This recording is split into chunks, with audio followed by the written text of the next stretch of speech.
नमस्कार, आदाब, स्वागत है आप सभी का। आप देख रहे हैं टीएस न्यूज चैनल। वक्त हो चुका है दिन भर की ताज़ा और बड़ी खबरों की ओर रुख करने का, तो शुरुआत करते हैं सुर्खियों के साथ। अरविंद केजरीवाल को जान से मारने की हो रही साजिश, सीएम आतिशी का पुलिस पर आरोप। वक्फ बिल पर जेपीसी में जोरदार हंगामा, ओवैसी, कल्याण बनर्जी, इमरान मसूद सहित 10 विपक्षी सांसद सस्पेंड। सुप्रीम कोर्ट पहुंचा ईवीएम सत्यापन की मांग का मामला, मुख्य न्यायाधीश खन्ना की पीठ करेगी सुनवाई। गुजरातियों के लिए महाकुंभ जाने का सुनहरा मौका, 8100 में लॉन्च हुआ पैकेज प्रयागराज। भाजपा ने मुख्यमंत्री सिद्धारमैया को क्लीन चिट देने का लगाया आरोप, जांच पर भी सवाल। सोने चांदी में गिरावट, सोना 155 रुपये गिरकर 80,039 रुपये, चांदी 90,633 रुपये प्रति किलो। जी हाँ, एक एक करके पूरी जानकारी आपको विस्तार से देंगे, लेकिन उससे पहले एक छोटी सी रिक्वेस्ट करेंगे दोस्तों। अगर आपको भी लगता है देश में होने वाले तमाम चुनाव ईवीएम से ना होकर के बैलेट पेपर पर होना चाहिए, अगर आप भी हमारी बात का समर्थन करते हैं तो आप इस वीडियो को लाइक करके चैनल को सब्सक्राइब कर लीजिए और वीडियो को ज़्यादा से ज़्यादा लोगों में शेयर कीजिए। और आप किस राज्य शहर से न्यूज़ को देख रहे हैं कमेंट में जरूर लिखिए। चलिए वीडियो को स्टार्ट करते हैं। जी हां, आपको बता दें, आम आदमी पार्टी के राष्ट्रीय संयोजक अरविंद केजरीवाल की जनसभा, पदयात्रा और रैलियों में लगातार हो रहे हमले की कोशिश को लेकर पंजाब और दिल्ली में मुख्यमंत्रियों में इलेक्शन कमीशन ऑफ इंडिया को पत्र लिखकर उनकी सिक्योरिटी की फिर से मांग की है। दिल्ली की सीएम आतिशी ने दिल्ली पर आरोप लगाते हुए कहा है कि अरविंद केजरीवाल को जान से मारने की साजिश हो रही है। दिल्ली के मुख्यमंत्री आतिशी ने कहा, हमलावरों को भाजपा और केंद्र शासित दिल्ली पुलिस बचा रही है। बहुत बड़ी साजिश रची जा रही है। अरविंद केजरीवाल को जान से मारने की साजिश है और इस साजिश में दो खिलाड़ी हैं। एक तरफ है भारतीय जनता पार्टी के कार्यकर्ता जो अरविंद केजरीवाल पर दिल्ली के अलग अलग हिस्सों में जाकर हमला करते हैं, पत्थर फेंकते हैं, डंडे लेकर आते हैं, रिपोर्टिंग में स्प्रे करते हैं। दूसरी तरफ है अमित शाह के अधीन वाले दिल्ली पुलिस। बता दें कि केंद्र शासित प्रदेश दिल्ली की सत्ता से साल 1998 से ही बाहर चल रही भारतीय जनता पार्टी का जोर इस बार माइक्रो मैनेजमेंट पर है। पार्टी ने व्यापक रणनीति बनाई है और दिल्ली चुनाव में हर सीट पर पिछली बार के मुकाबले अधिक वोट पाने का लक्ष्य निर्धारित किया है। बेड़े नेताओं का चुनाव प्रचार के लिए मैदान में उतारने के साथ ही जिस विधानसभा क्षेत्र में जिस राज्य के लोगों की आबादी और राज्य के नेताओं की टोली को जिम्मेदारी बीजेपी ने सौंपी है। बीजेपी ने दिल्ली चुनाव के लिए हर बूथ का विश्लेषण कर क्षेत्रवार ब्यौरा तैयार कर ऐसे मतदाताओं को चिन्हित किया जिनकी जड़ें दूसरे राज्य शहरों में भी हैं। वक्फ संशोधन अधिनियम को लेकर बनाई गई जेपीसी में जोरदार हंगामा हुआ, जिसके बाद इलेक्शन लेते हुए असदुद्दीन ओवैसी, कल्याण बनर्जी और इमरान मसूद सहित विपक्षी दलों के 10 सांसदों को एक दिन के लिए सस्पेंड कर दिया गया है। हंगामा और इस एक्शन के बीच निशिकांत दुबे का बयान आया है। उन्होंने कहा है कि मैंने विपक्ष को कभी नहीं रोका। आज तक जब भी मीटिंग हुई मुझे से बदतमीजी की गई, वो किसी भी तरह से स्वीकार नहीं है। बताया जा रहा है कि इस हंगामे के बाद विपक्ष के 10 सांसदों को सस्पेंड कर दिया गया है। अरविंद केजरीवाल को यूपी के मुख्यमंत्री योगी आदित्यनाथ भी करीब वैसे ही टारगेट कर रहे हैं जैसे वो प्रधानमंत्री नरेंद्र मोदी के निशाने पर बने हुए हैं। योगी और मोदी के हमले में स्थानीय मुद्दे तो कॉमन है, लेकिन योगी जहां हिंदुत्व की लाइन पर धावा बोल देते हैं, मोदी भ्रष्टाचार के आरोपों पर फोकस नजर आते हैं। योगी के दिल्ली में एंट्री से ठीक पहले प्रधानमंत्री मोदी ने कहा था कि शीश महल आम आदमी पार्टी के धोखे और झूठ का उदाहरण है और दिल्ली वाले आप वालों की आपदा और उनके झूठ और फरेब से उब चुके हैं। उत्तर प्रदेश के मुख्यमंत्री योगी आदित्यनाथ अब चुनावी मोड में हैं।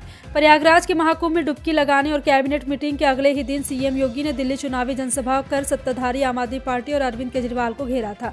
यूपी के सीएम योगी आदित्यनाथ बाद और उत्तर प्रदेश की अयोध्या की मिल्कीपुर विधानसभा सीट के लिए चुनाव प्रचार में उतर रहे हैं। सीएम योगी हैरिकटगंज और ब्लॉक के पालिया मैदान में जनसभा को संबोधित करेंगे।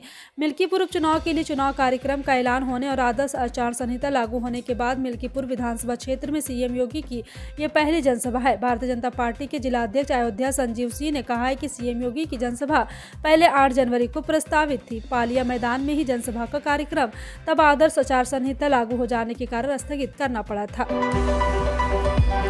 भारतीय जनता पार्टी के सीनियर लीडर और पूर्व राज्यसभा सांसद आर.के. सिन्हा की स्थिति गंभीर बनी हुई है। बता दें कि 17 जनवरी की शाम आर.के. सिन्हा दिल्ली में एक बैठक के बाद घर जा रहे थे, तभी अचानक उन्हें ब्रेन स्ट्रोक आया था। ब्रेन स्ट्रोक आने के बाद बीजेपी के सीनियर नेता आर.के. सिन्हा को तुरंत अस्पताल ले जाया गया। इमरजेंसी दवाओं के बाद विशेषज्ञ डॉक्टरों की सलाह से रातों रात उनका ऑपरेशन किया गया। फिलहाल इनका इलाज दिल्ली के मैक्स सुपर स्पेशलिस्ट अस्पताल के आईसीयू वार्ड में चल रहा है। बताया जा रहा है कि उनकी स्थिति गंभीर बनी हुई है। दिल्ली हाई कोर्ट ने कहा है कि राज्य विधानसभा में सीएजी रिपोर्ट पेश करने में आप सरकार की ओर से अत्यधिक देरी हुई। हालांकि कोर्ट ने कहा है कि विधानसभा की सीएजी रिपोर्ट पेश करने के लिए विशेषज्ञ सत्र बुलाने के लिए निर्देश नहीं दे सकता है। दिल्ली हाई कोर्ट ने कहा, संविधान के तहत कैग रिपोर्ट पेश करना अनिवार्य और कोर्ट विधानसभा बैठक बुलाने को लेकर विधायकों की मांग को अस्वीकार कर दिया गया। भारतीय जनता पार्टी ने दिल्ली विधानसभा चुनाव के लिए माइक्रो मैगजीनेट की व्यापक रणनीति तैयार कर ली। हर सीट पर पिछले बार की तुलना में वोट बढ़ाने का लक्ष्य निर्धारित किया गया है। बड़े नेताओं की इसकी जिम्मेदारी दी गई। हर बूथ का विश्लेषण कर क्षेत्रवार ब्यौरा तैयार किया गया है। जिन मतदाताओं की जड़ें दूसरे शहरों में, वहां से बीजेपी नेताओं को कहा गया कि इससे संपर्क कर बीजेपी के लिए वोट मांगे। कोविड के समय दिल्ली से अपने गाँव में चले गए मतदाताओं से संपर्क किया जा रहा है। उनसे कहा जा रहा है कि मतदान के लिए दिल्ली और बीजेपी को वोट दे। ऐसे वोटरों की सूची भी तैयार की गई जो किसी दूसरे कारण से दिल्ली से बाहर चले गए, लेकिन उनका वोट अब भी दिल्ली में ही है। पत्नी की हत्या मामले में सजा काट रहे स्वामी श्रद्धानंद उर्फ मुरली मनोहर मिश्रा की दया याचिका को लेकर केंद्र सरकार ने सुप्रीम कोर्ट को जानकारी दी। केंद्र ने कहा कि पत्नी की हत्या के आरोप में 30 साल से जेल की सजा काट रहे श्रद्धानंद की दया याचिका में राष्ट्रपति से अपील करने का अनुरोध किया गया है। जी हां, आपको बता दें कि जिस तरह से यहां पे अनुरोध किया जा रहा है, 24 जन मुख्य ताज़ा खबर यहां पे दिखाया जा रहा है। भाजपा ने शुक्रवार को मीडिया में आई उन खबरों के मद्देनजर मुड्डा घोटाले में लोकायुक्त जांच की विश्वसनीयता पर सवाल उठाए, जिनमें कहा गया कि लोकपाल की पुलिस शाखा ने मुख्यमंत्री सिद्धारमैया और उनके परिवार को क्लीन चिट दे दी है। सीएम सिद्धारमैया, उनकी पत्नी पार्वती बीएम और उनके पत्नी के भाई मल्लिकार्जुन स्वामी यहां पर एक विशेष अदालत के निर्देश पर लोकायुक्त पुलिस की तरफ से दर्ज मामले के आरोपी हैं। एक दैनिक अखबार में छपी खबर मुड्डा मामला सिद्धारमैया को लोकायुक्त की क्लीन चिट को साझा करते हुए कर्नाटक विधानसभा विपक्ष के नेता आर अशोक ने कहा है कि लोकायुक्त की जांच एक दिखावा है और उनकी तरफ से प्रस्तुत रिपोर्ट महज सीएम सिद्धारमैया को बचाने के लिए एक रिपोर्ट है। ईवीएम सत्यापन का मामला सुप्रीम कोर्ट पहुंच गया है। मुख्य न्यायाधीश संजीव खन्ना की अध्यक्षता वाली पीठ इस मामले पर सुनवाई करेगी। दरअसल हरियाणा के पूर्व मंत्री और 5 बार विधायक करण सिंह दलाल ने सुप्रीम कोर्ट में याचिका दायर कर इलेक्ट्रॉनिक वोटिंग मशीन यानी ईवीएम के सत्यापन के लिए स्पष्ट नीति बनाने की मांग वाली याचिका सुप्रीम कोर्ट में दायर कर दी है। शुक्रवार को यह याचिका जस्टिस दीपांकर दत्ता और जस्टिस मनमोहन की पीठ के समक्ष पेश की गई, लेकिन पीठ ने कहा इस याचिका को मुख्य न्यायाधीश संजीव खन्ना की पीठ के समक्ष पेश किया जाए। उत्तर प्रदेश की प्रयागराज में महाकुंभ की शुरुआत हो गई। इस बार का महाकुंभ 144 साल आया है।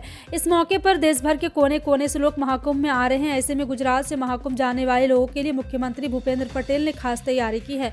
राज्य सरकार ने श्रद्धालुओं के लिए महाकुंभ की यात्रा को सुविधाजनक बनाने के लिए पैकेज प्रयागराज की अनूठी पहल की है। राज्य सरकार की तरफ से गुजरात में प्रयागराज तक एसी वोल्वो और बसें चलाई जाएगी। पैकेज प्रयागराज राज्य सरकार की गुजरात के लोगों के लिए आस्था और समर्पण को दर्शाता है। राज्य पर्यटन मंत्री मुलू भाई बेरा और परिवहन मंत्री हर्ष सांघवी की तरफ से संयुक्त रूप से गुजरात के श्रद्धालुओं की महाकुंभ में प्रयागराज जाकर आस्था की डुबकी लगाने की अनुमति देने का सकारात्मक निर्णय लिया गया है। छत्तीसगढ़ नगरीय निकाय चुनाव का बिगुल बज चुका है। चुनाव आयोग ने निकाय और त्रिस्तरीय पंचायत चुनाव की तारीख का ऐलान कर दिया, जिसके बाद अब प्रदेश में सियासी घमासान मचा हुआ। इसी बीच पूर्व सीएम भूपेश बघेल ने ईवीएम को लेकर निर्वाचन आयोग को पत्र लिखा है, जिसके बाद बीजेपी ने पूर्व सीएम बघेल पर हमला बोला है। प्रदेश के गृह मंत्री विजय वर्मा ने कहा, कांग्रेस को हारने का डर सता रही है, इसलिए ईवीएम पर बात कर रहे हैं। महाराष्ट्र में चुनाव हारे तो धरना दिए और नए कपड़े पहनकर झारखंड में शपथ लिए। देश भर में लगभग कई राज्यों में ठंड से राहत मिलने लगी है। कई जगहों पर तापमान में भारी बढ़ोतरी देखी जा रही है। राष्ट्रीय राजधानी विभिन्न इलाकों के लिए आईएमडी ने दिन में बादल छाए रहने और हल्की बारिश की आशंका जताई है। मौसम विभाग ने दिल्ली में 22 से 24 जनवरी के दौरान बारिश का अलर्ट जारी किया था, लेकिन उसका भी असर नहीं दिखा। अब मौसम विभाग ने बताया कि अगले कुछ दिनों के दौरान दिल्ली में तापमान में कमी के संकेत हैं। बता दें कि मध्य प्रदेश की तो दक्षिणी पूर्व हवाओं की प्रदेश चलते ठंड में गायब हो गई है, लेकिन 25 जनवरी के बाद मौसम बदल सकता है। जी हां, आपको बता दें कि यहां पे मध्य प्रदेश में अधिकतम तापमान 31 डिग्री सेल्सियस के पास दर्ज किया गया। रात में न्यूनतम तापमान भी लगभग 10 डिग्री से 20 डिग्री के बीच दर्ज हुआ। दक्षिणी पूर्व हवाओं के चलते प्रदेश में ठंड गायब हो गई, लेकिन 25 जनवरी के बाद मौसम बदलने की संभावना लगने लगा। 72 घंटे के उत्तरी हवाओं के फिर तापमान गिरने लगा है।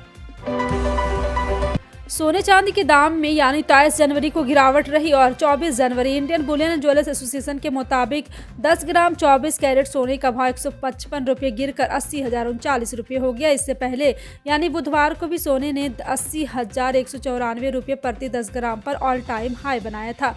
वहीं चांदी कीमत में भी आज गिरावट है, 615 रुपये गिरकर 90,633 रुपये प्रति किलो हो गई। इससे पहले चांदी 91,248 रुपये पर थी। चांदी ने 23 अक्टूबर 2024 को अपना ऑल टाइम हाई बनाया था। फिलहाल आपका इन सभी खबरों पर क्या कहना है, कमेंट सेक्शन में टाइप करके जरूर बताएं। मिलते हैं अगली बड़ी खबर में, तब तक के लिए जय हिंद।